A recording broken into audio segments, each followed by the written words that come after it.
कोई एक घटना ऐसी है, कोई एक भी मीटिंग ऐसी है जिस दिन प्रधानमंत्री ने नौटंकी ना करी हो? तो वो भंडेला जो है ना, ये भंडेला इसके प्रधानमंत्री कर रहे हैं। शब्द बड़े कड़वे लगेंगे। प्रधानमंत्री को ये रोने की, ये भावुक होने की, नौटंकी करने के बजाय पश्चिम बंगाल में वो चुनाव नहीं कराना था, उसको टालना था।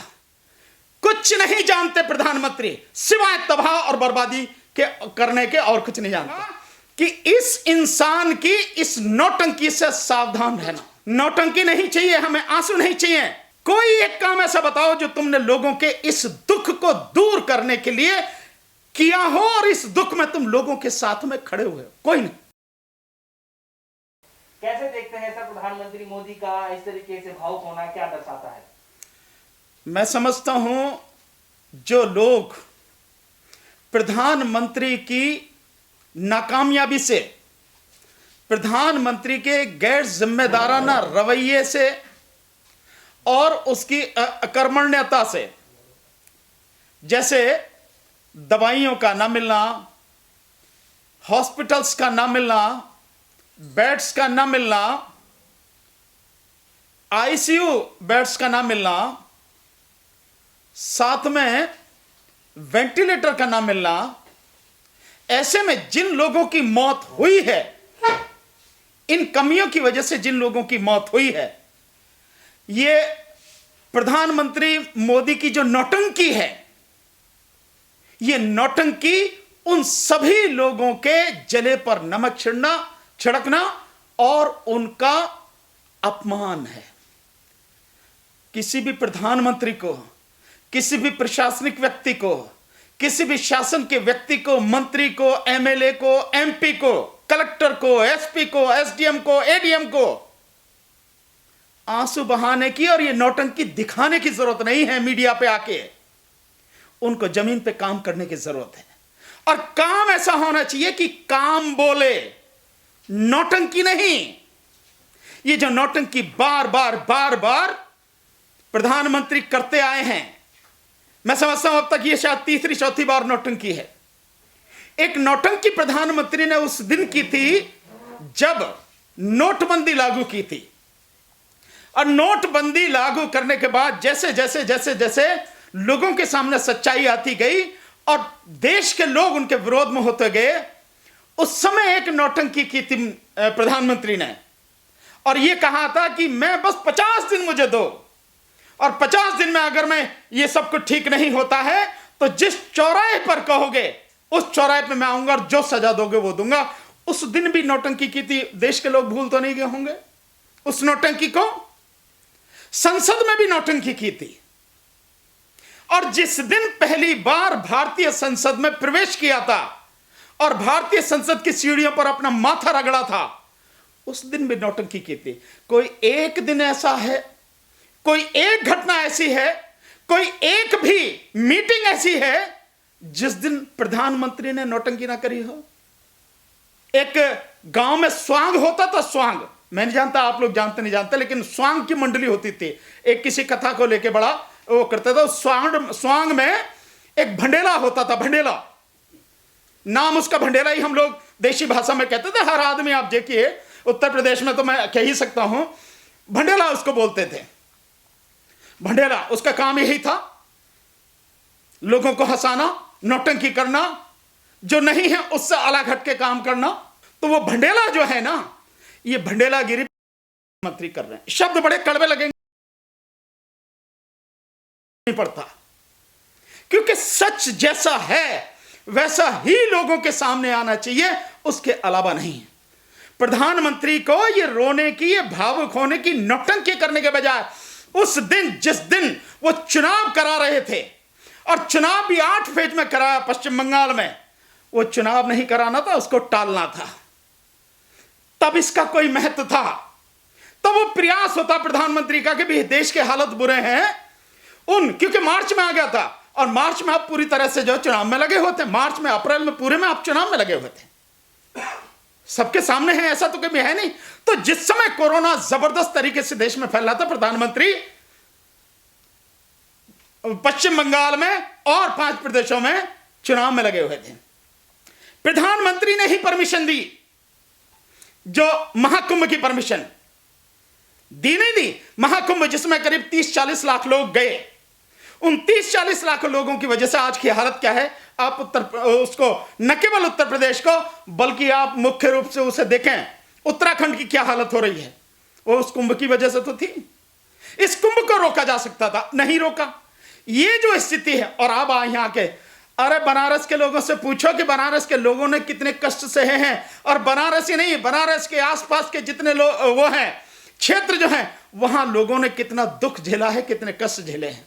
गाजीपुर हो, कानपुर हो, उन्नाव हो, और यहां के नौटंकी कर रहे हैं।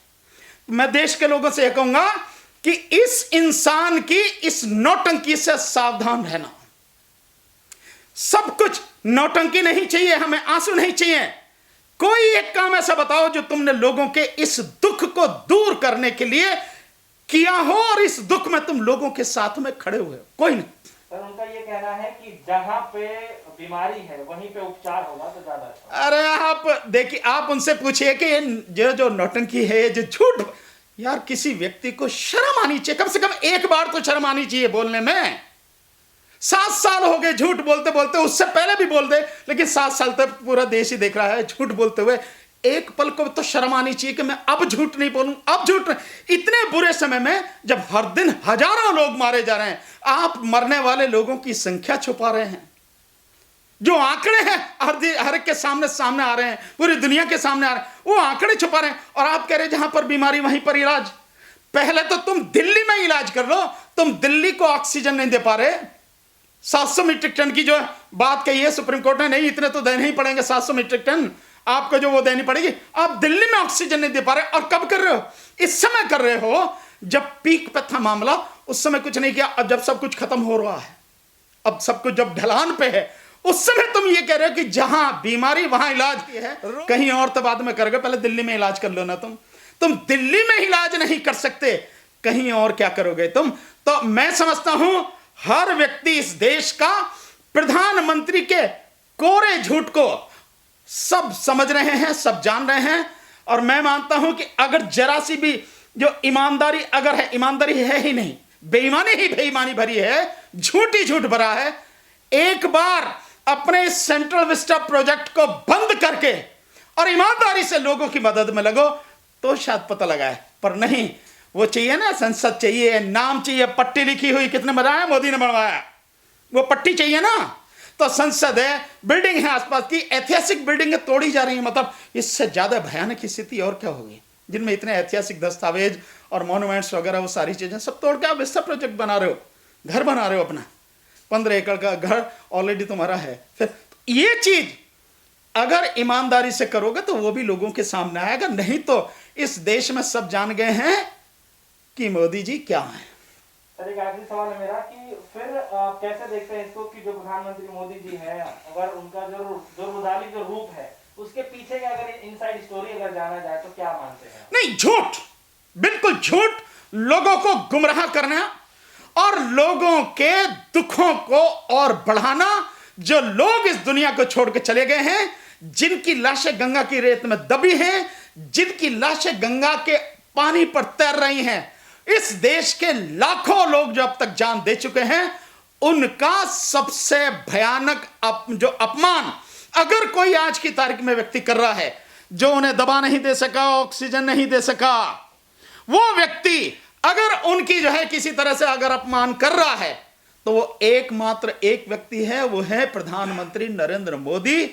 मैं समझता हूं अगर इस देश को जितने भी कष्ट इस समय झेल रहा है ये देश की जनता, अगर इनसे मुक्ति पानी है तो इस देश में उन्हें आरएसएस से मुक्ति पानी होगी। देश को अगर बचाना, इस देश में प्रधानमंत्री नरेंद्र मोदी से मुक्ति पानी होगी, गृह मंत्री अमित शाह से मुक्ति पानी होगी, मुख्यमंत्री योगी से मुक्ति पानी होगी, और इस देश के अंबानी और अडानी, इनसे मुक्ति पानी होगी। अगर इनसे मुक्ति आप नहीं पा सकते हो, इनको सत्ता से नहीं हटा सकते हो, सत्ता इन हाथों से छीन नहीं सकते हो, तो देश के लोगों का दुख वो बढ़ेगा, कम नहीं होगा। हमें नहीं पता कि क्या स्थिति है, पर अगर जिस तरह का लोग कह रहे हैं और तीसरी लहर अगर आती है, जिसकी बात कही जा रही है, वो लहर आ गई, तो शायद आप कल्पना भी नहीं कर सकते कि जो हाल होगा। प्रधानमंत्री यहाँ पर आकर रो रहे हैं, तो हमारे जो 900 वैज्ञानिक इनसे आंकड़ा मांग रहे हैं, उनको क्यों नहीं आंकड़े देते? यहाँ पे रो के क्या दिखाना? मैं इसीलिए तो कह रहा हूं, मैं तो इसीलिए कह रहा हूं कि शर्म आनी चाहिए प्रधानमंत्री को कि यहां नौटंकी नहीं करनी। अगर आपको करना है तो आप किसी को दिखाने की जरूरत नहीं, काम करने वाले को दिखाने की क्या जरूरत है? उसका तो काम बोलेगा, काम दिखेगा। इस देश के जो 900 साइंटिस्ट हैं, वैज्ञानिक हैं, जो आपसे कह रहे हैं कि प्रधानमंत्री ये आईसीएमआर हमें डाटा क्यों नहीं दे रहा, तो प्रधानमंत्री कहे ना आईसीएमआर को डाटा दो, आप सेंटर के हाथ में है ना वो, कि डाटा दो इन वैज्ञानिकों को। ये वैज्ञानिक बताएंगे। और व्यक्ति को अगर काम करना है, वह सब कुछ तो तुम्हारे हाथ में ही है। पूरा देश, पूरी जो शासन प्रशासन, सब कुछ तुम्हारे कंट्रोल में है। सबको गुलाम बना के रखा हो तुमने।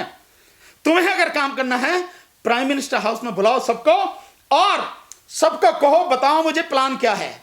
और बताने की जरूरत नहीं, दुनिया को बताने की जरूरत नहीं। वो प्लान तुम लगातार, जो प्लान फाइनल होके उसे लगातार करते चले जाओ, अपने आप दिखेगा, सब कुछ सामने दिखेगा।